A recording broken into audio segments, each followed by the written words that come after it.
شروع اللہ کا نام لے کر جو بڑا مہربان نہایت رحم والا ہے۔ الف لام میم۔ اس میں کچھ شک نہیں کہ اس کتاب کا نازل کیا جانا تمام جہانوں کے پروردگار کی طرف سے ہے۔ کیا یہ لوگ یہ کہتے ہیں کہ پیغمبر نے اس کو از خود بنا لیا ہے؟ نہیں، بلکہ وہ تمہارے پروردگار کی طرف سے برحق ہے، تاکہ تم ان لوگوں کو ہدایت کرو جن کے پاس تم سے پہلے کوئی ہدایت کرنے والا نہیں آیا، تاکہ یہ رستے پر چلیں۔ اللہ ہی تو ہے جس نے آسمانوں اور زمین کو اور جو چیزیں ان دونوں میں ہیں سب کو 6 دن میں پیدا کیا، پھر عرش پر جلوہ افروز ہوا۔ اس کے سوا تمہارا نہ کوئی دوست ہے اور نہ سفارش کرنے والا۔ کیا تم نصیحت حاصل نہیں کرتے؟ وہی آسمان سے زمین تک کے ہر کام کا انتظام کرتا ہے، پھر ہر کام ایک روز جس کی مقدار تمہارے شمار کے مطابق 1000 برس ہوگی اس کی طرف رجوع کرے گا۔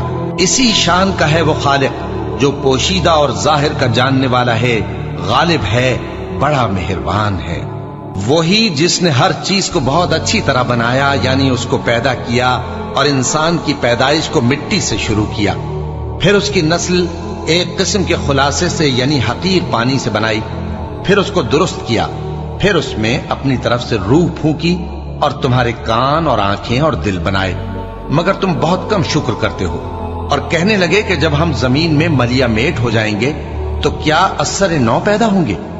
حقیقت یہ ہے کہ یہ لوگ اپنے پروردگار کے سامنے جانے ہی کے قائل نہیں۔ کہہ دو کہ موت کا فرشتہ جو تم پر مقرر کیا گیا ہے تمہاری روحیں قبض کر لیتا ہے، پھر تم اپنے پروردگار کی طرف لوٹائے جاؤ گے، اور تم تعجب کرو جب دیکھو کہ گناہگار اپنے پروردگار کے سامنے سر جھکائے ہوں گے اور کہیں گے کہ اے ہمارے پروردگار، ہم نے دیکھ لیا اور سن لیا، تو ہم کو دنیا میں واپس بھیج دے کہ نیک عمل کریں، بے شک ہم یقین کرنے والے ہیں۔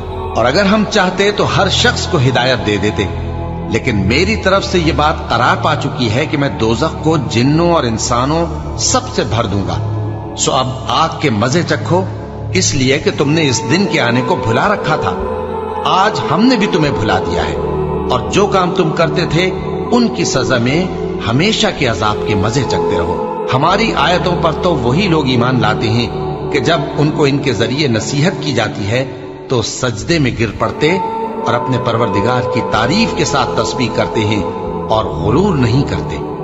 ان کے پہلو بچھونوں سے الگ رہتے ہیں، اس حال میں کہ وہ اپنے پروردگار کو خوف اور امید سے پکارتے اور جو کچھ ہم نے ان کو دیا ہے اس میں سے خرچ کرتے ہیں۔ سو کوئی شخص نہیں جانتا کہ ان کے لیے کیسی آنکھوں کی ٹھنڈک چھپا کر رکھی گئی ہے، یہ ان اعمال کا صلہ ہے جو وہ کرتے تھے۔ بھلا جو مومن ہو وہ اس شخص کی طرح ہو سکتا ہے جو نافرمان ہو؟ دونوں برابر نہیں ہو سکتے۔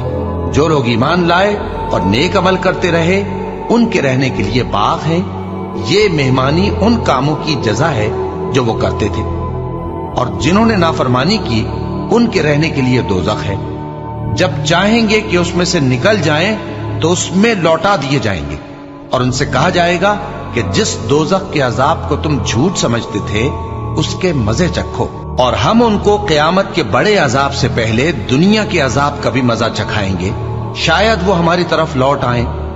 اور اس شخص سے بڑھ کر ظالم کون جس کو اس کے پروردگار کی آیتوں سے نصیحت کی جائے تو وہ ان سے منہ پھیر لے۔ ہم گناہگاروں سے ضرور بدلہ لینے والے ہیں، اور ہم نے موسیٰ کو کتاب دی تو تم ان سے ملاقات ہونے سے متعلق شک میں نہ ہونا، اور ہم نے اس کتاب کو بنی اسرائیل کے لیے ذریعہ ہدایت بنایا تھا، اور ان میں سے ہم نے پیشوا بنائے تھے جو ہمارے حکم سے ہدایت کیا کرتے تھے، جبکہ وہ صبر بھی کرتے تھے اور وہ ہماری آیتوں پر یقین رکھتے تھے۔ بلا شبہ تمہارا پروردگار ہی ان میں جن باتوں میں وہ اختلاف کرتے تھے قیامت کے روز فیصلہ کر دے گا۔ کیا ان کو اس امر سے ہدایت نہ ہوئی کہ ہم نے ان سے پہلے بہت سی امتوں کو جن کے رہنے کے مقامات میں یہ لوگ چلتے پھرتے ہیں ہلاک کر دیا؟ بے شک اس میں نشانیاں ہیں، تو یہ سنتے کیوں نہیں؟ کیا انہوں نے نہیں دیکھا کہ ہم بنجر زمین کی طرف پانی رواں کرتے ہیں، پھر اس سے کھیتی پیدا کرتے ہیں جس میں سے ان کے چوپائے بھی کھاتے ہیں اور یہ خود بھی کھاتے ہیں؟ تو یہ دیکھتے کیوں نہیں؟ اور کہتے ہیں اگر تم سچے ہو تو یہ فیصلہ کب ہوگا؟ کہہ دو کہ فیصلے کے دن کافروں کو ان کا ایمان لانا کچھ بھی فائدہ نہ دے گا اور نہ ان کو مہلت دی جائے گی، تو ان سے منہ پھیر لو اور انتظار کرو، یہ بھی انتظار کر رہے ہیں۔